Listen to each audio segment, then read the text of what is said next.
When I picked up this wardrobe or chifforobe on Facebook Marketplace several months ago, I always knew that I wanted to use milk paint on it.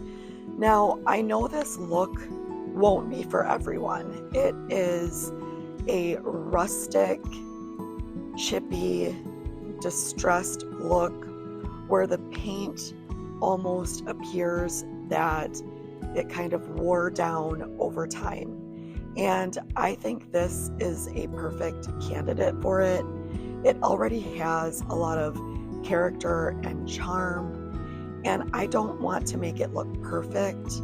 I want to embrace those imperfections, not erase them. And my favorite milk paint to use is by Chateau Interiors, and I want to use the color Black Beach, which is absolutely gorgeous. So here's a look at the piece, and like you can see, there are imperfections, there's dings and dents, and that's okay. I am going for that rustic, worn look on this piece. If you're not familiar with milk paint, it comes in a powder form that you mix with water, and I'll show you how to do that later. The first thing that I'm going to do is give this piece a good cleaning. For the inside, I used plain old Dawn dish soap and water and gave it a good scrub. I don't have that on video, but for the outside, I'm using my favorite Anvil by Melange. It's a cleaner and degreaser in one. It's a non-foaming, non-soapy cleaner so that you don't have to come back in with clear water. Now let's mix up our milk paint. Like I said, this is by Chateau Interiors. The color is Black Beach. And you mix equal parts of the powdered milk paint to water. So that's what I'm doing here. I used half a cup of the powder milk paint, and then I will add half a cup of water to this, and then you just stir. I use a whisk, and I give it a very, very good mix, like several minutes, at least 5, because you want to make sure that all of the powder is mixed in with the water.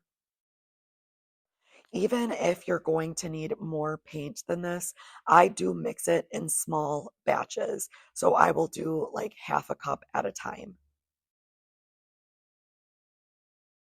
After all of that mixing, I let it settle for a minute or so, and then I will give it another whisk. And it kind of thickens up, and you can see that gorgeous, rich color of the milk paint now. And then I get right to the painting, you guys. This does not require any scuff sanding, just a good cleaning. Remember, I am going for a rustic, distressed, chippy look. So this paint will sometimes just chip on its own. There's really no way to tell if it will chip or where it will chip. It's kind of, it's up to the paint. The paint will do its thing. This isn't for everybody, especially perfectionists, because you really have no control over it. But the look that you get at the end, like I said, it just is so unique and so authentically kind of aged and old looking. There's nothing else like it. I am using my zebra oval brush to apply the paint. It it just goes on so smooth. I love this brush for milk paint because it holds a very good amount of paint. And like I said, it's just so, so smooth.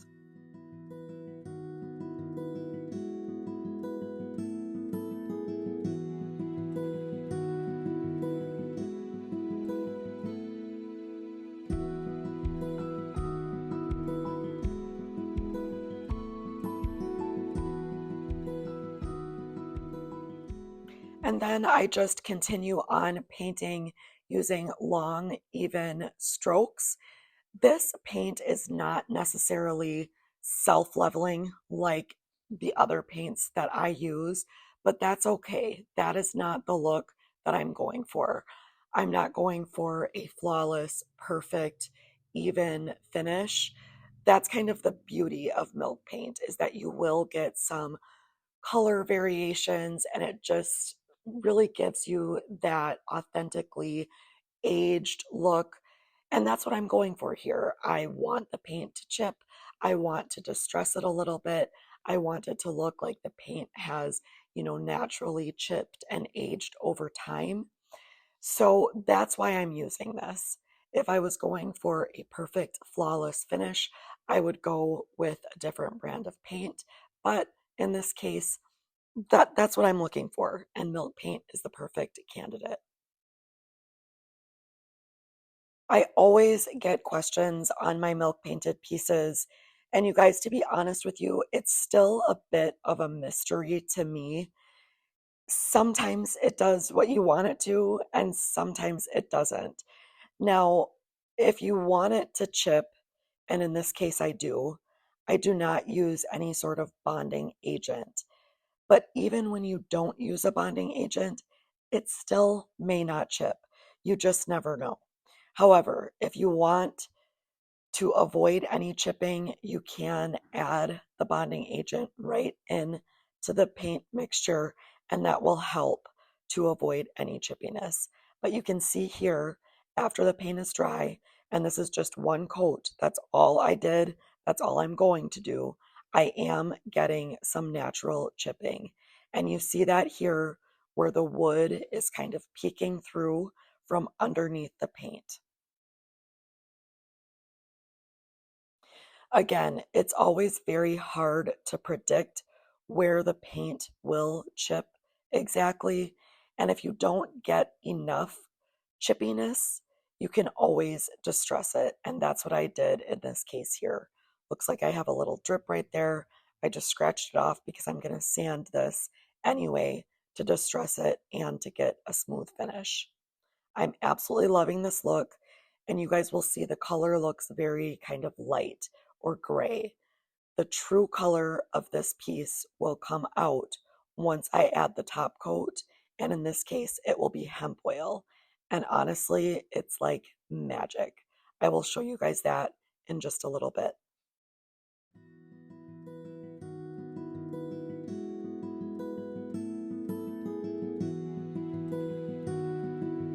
So this is what it looks like after one coat of paint with a little bit of chipping before I sand, before I distress, and before I add hemp oil. Now let's work on the inside of the piece. I gave it a very good cleaning early on, and I knew I wanted to just leave the inside wood. I wasn't going to sand it or refinish it. Again, I'm not going for perfect. I'm going for that old vintage aged vibe, but I do want to spruce it up. And I'm using one of my favorite products right here, which is Howard's Feed and Wax, and I'm applying it with a microfiber cloth. I just put a little bit on the cloth or right on the wood itself and work it in. And you can see it just rejuvenates and revives that wood. It helps fill in any small like scratches or imperfections. It's like giving thirsty wood a drink. I love this product so much. And I just continue on working with the Howard's Feed and Wax with the rest of the piece.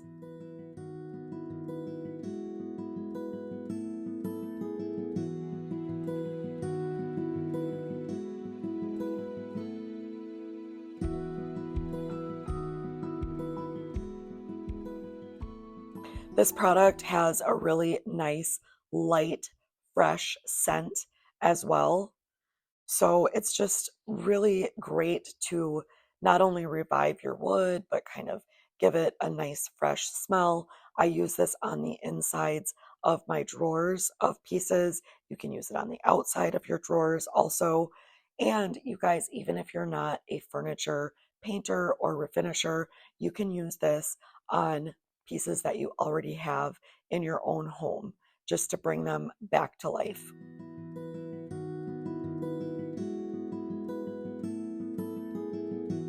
Here's a little bit of a closer look at how nicely the Feed and Wax works. You can see there's just some fine scratches on the bottom here, and look at how it just kind of fills them in a little bit. It's not going to completely erase them, but wow, does it jazz up that wood. I just love using this. And this piece is already very thoroughly cleaned, but you could see that it was just a little bit dull. And this is going to bring that beautiful wood back to life without having to sand or really do too much work at all.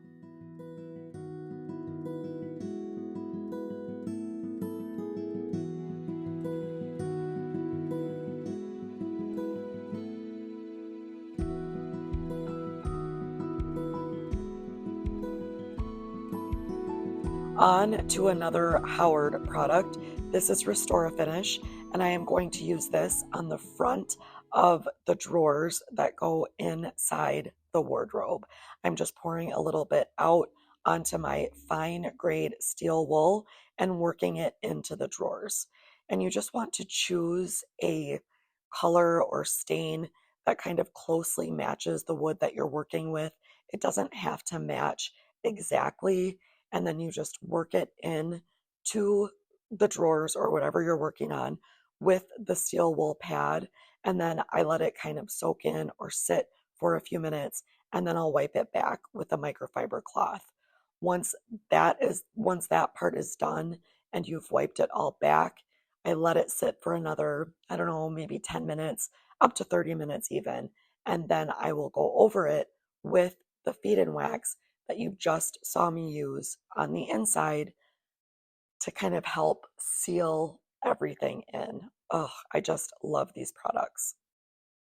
So now it's time to do some distressing. I like to do this by hand at first. I go over the edges and the detailed parts with 220 grit. It's just a sanding disc, and just kind of getting the edges, any place where there was some chipping, and kind of go over that to expose a little bit more of the wood. I will eventually go over the entire piece with 220 grit sandpaper with my Festool sander. I'll show you guys that in just a little bit.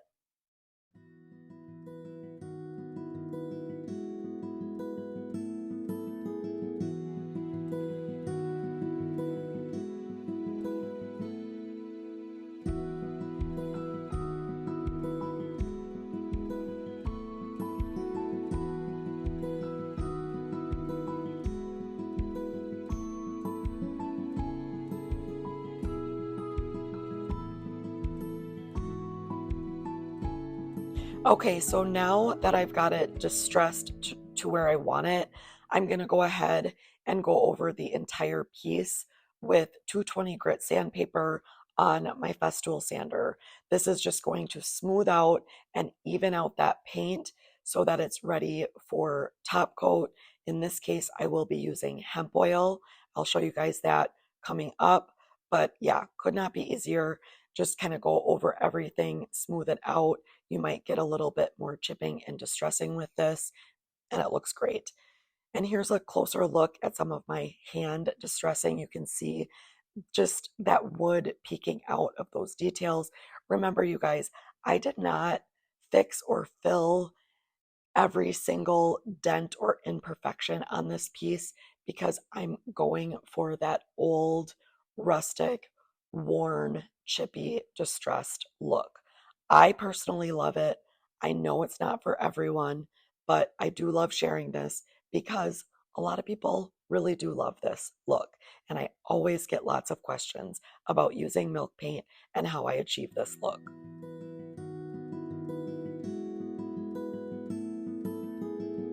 Here is where the magic happens, you guys. I am sealing this piece with hemp oil. This is from Melange Paints. I'm pouring it into a container. I will brush it on with my zebra brush. Again, this is the oval brush. I always use hemp oil over milk paint. I absolutely love the finish. It's an all natural product, but it's a very, very great sealant. It's very strong, very durable once it is fully cured. It does take up to 30 days to fully cure, but after that time, you guys, it is so strong and so durable. I have several milk painted pieces in my own home, and I can attest to that. And I'm just brushing it on over the entire piece. Then what you're going to do is let it sit. You will let that hemp oil sit on your piece, let that paint and the wood just soak it up. I let it sit for a minimum of 30 minutes to an hour, but you can let it sit even longer than that. In this case, I let it sit for several hours and just let it do its thing. Let the piece soak up that hemp oil goodness, and I'll show you what that looks like.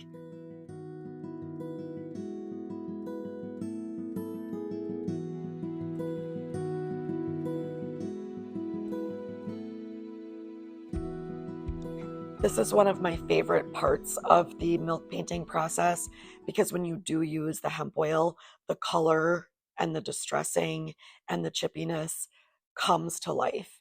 Remember, it looked kind of dull and muted once the milk paint was on there and dry. But then when you add the hemp oil, that true color really comes through, and you can see that wood peeking through as well. It's just such a cool finish, very unique, very one of a kind, and very perfectly imperfect.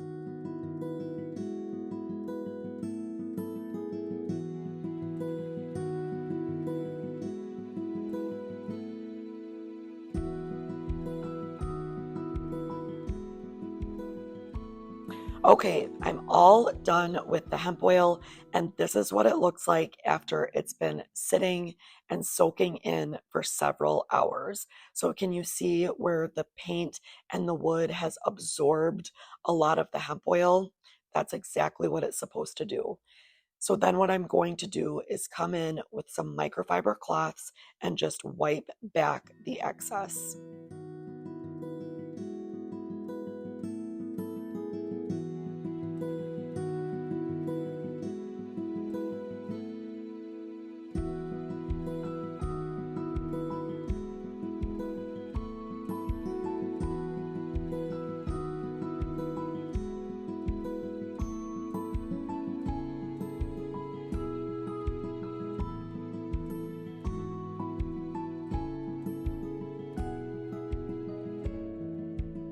I use these bad boys all the time for everything, you guys. I do have them linked in my Amazon shop. I think it's a pack of like 100 microfiber cloths for under $30. I reuse them, I wash them. They come in so handy.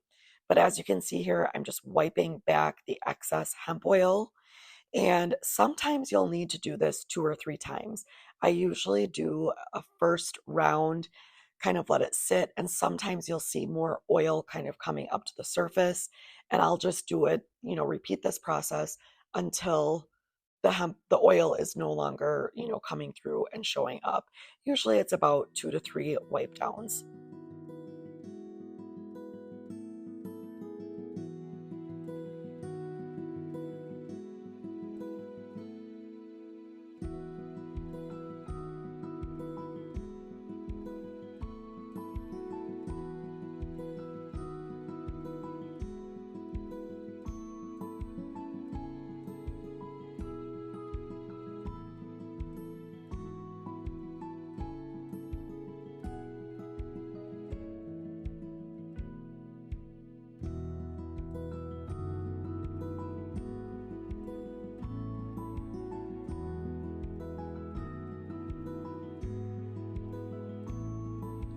Once it is completely wiped back and dry, this is what it looks like, you guys. I love it so much.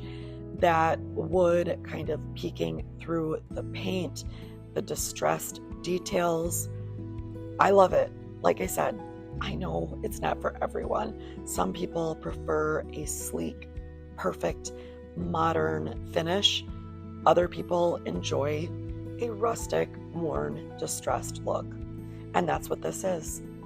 It's such a great piece, you guys. It is a large wardrobe, totally unique. Look at those details. It's in very, very good shape for its age. Everything works nicely. and I just love this look so much. I don't think I mentioned this before, but I did also use hemp oil on the legs. I left them wood, and I just really like that the way that looks. The inside of the piece is gorgeous. I had some fun staging this with one of my daughter's sundresses and some dried roses. I hung those on the rack that's in there for hanging clothes. The wood on the inside is all revived and refreshed and looks so beautiful. I did change out the hardware and just used kind of a simple knob. And here's what the other side looks like with those drawers nice and cleaned up. I think it cleaned up really beautifully. Again, not perfect, but so much better than before. When I do use milk paint, the only brand I use is Shacto Interiors. I will link it for you guys. I do have a discount code for 10% off. It is Gen10. Here is the drawer liner that I used. This is linked in my Amazon shop as well. Just very simple and beautiful. One last look at the other side. I love this piece. I wish I had room to keep it for myself. I hope you guys have enjoyed this video. Thank you so much for being here. Thank you for watching. I'm going to share a few still shots of this gorgeous piece.